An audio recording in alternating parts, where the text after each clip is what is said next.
Gelombang penolakan terhadap program prioritas nasional makan bergizi gratis (MBG) terus disuarakan mahasiswa di wilayah Sorong Raya, Papua Barat Daya.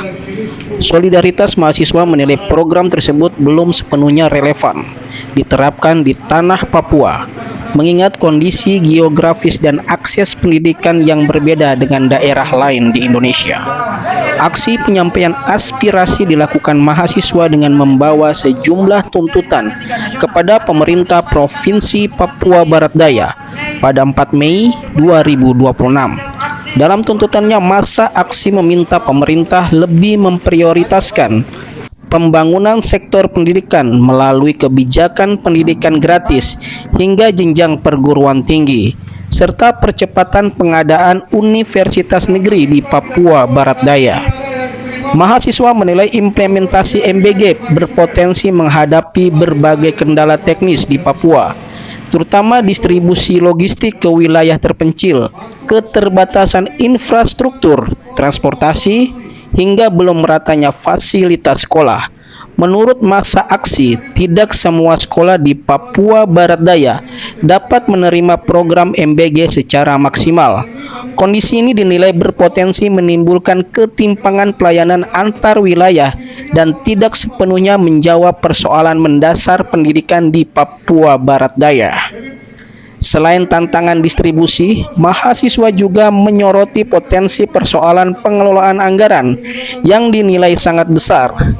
Mereka berpandangan alokasi anggaran MBG dapat lebih berdampak jangka panjang apabila difokuskan untuk subsidi pendidikan, beasiswa, pembangunan fasilitas belajar, hingga pembiayaan kuliah bagi putra-putri asli Papua.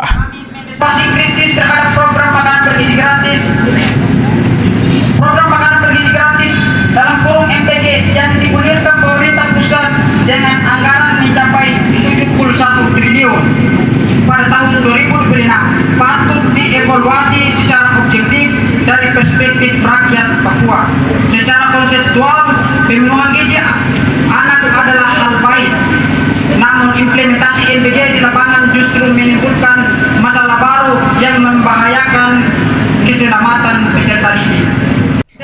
Menanggapi tuntutan tersebut, Wakil Gubernur Papua Barat Daya Ahmad Nosrau menerima aspirasi mahasiswa dan menyampaikan bahwa pemerintah daerah terbuka terhadap seluruh masukan yang berkembang di masyarakat. Terkait tuntutan pengadaan perguruan tinggi negeri, Ahmad Nosrau menegaskan dirinya tidak pernah menjanjikan pendirian kampus negeri saat masa kampanye politik. Namun demikian, pemerintah Provinsi Papua Barat Daya bersama gubernur telah lebih dahulu mengupayakan kehadiran universitas negeri sebagai kebutuhan strategis daerah. Ia menjelaskan proses menghadirkan perguruan tinggi negeri membutuhkan koordinasi lintas kementerian dan kewenangan pemerintah pusat sehingga tidak dapat direalisasikan secara instan. Sementara terkait tuntutan pendidikan gratis, pemerintah provinsi disebut tengah mengkaji berbagai skema pembiayaan, namun ruang fiskal daerah saat ini cukup terbatas, terutama penggunaan dana otonomi khusus yang seluruh peruntukannya telah diatur secara spesifik oleh pemerintah pusat. Meski demikian, Wakil Gubernur menilai program MBG sejatinya memiliki sejumlah dampak positif jika dijalankan secara tepat. Menurutnya, MBG tidak semata berkaitan dengan pemberian makanan kepada siswa, tetapi juga membuka peluang ekonomi baru melalui penciptaan lapangan kerja pada sektor pengadaan bahan pangan, distribusi, hingga pengelolaan dapur sehat. Makan bergizi gratis ini dampaknya ke masyarakat juga luar biasa. Kita di Papua Barat Daya ini sudah ada kurang lebih 31 SPPG yang operasional untuk yang aglomerasi. Lalu untuk dapur 3T saat ini sedang dalam proses pengusulan, sedang dalam proses verifikasi, dan mudah-mudahan dalam waktu yang tidak terlalu lama operasional. Dapur aglomerasi itu beroperasi hanya di daerah perkotaan, di Kota Sorong, Kabupaten Sorong, Raja Ampat itu pun hanya di Waisai, kemudian di Sorong Selatan Adapun untuk yang kampung-kampung itu dapur aglomerasi tidak menjangkau. Jadi ada yang namanya dapur 3T, terbelakang, terluar, apalagi terpencil. Itu dapur 3T yang melayani dengan standar yang lebih rendah dari situ.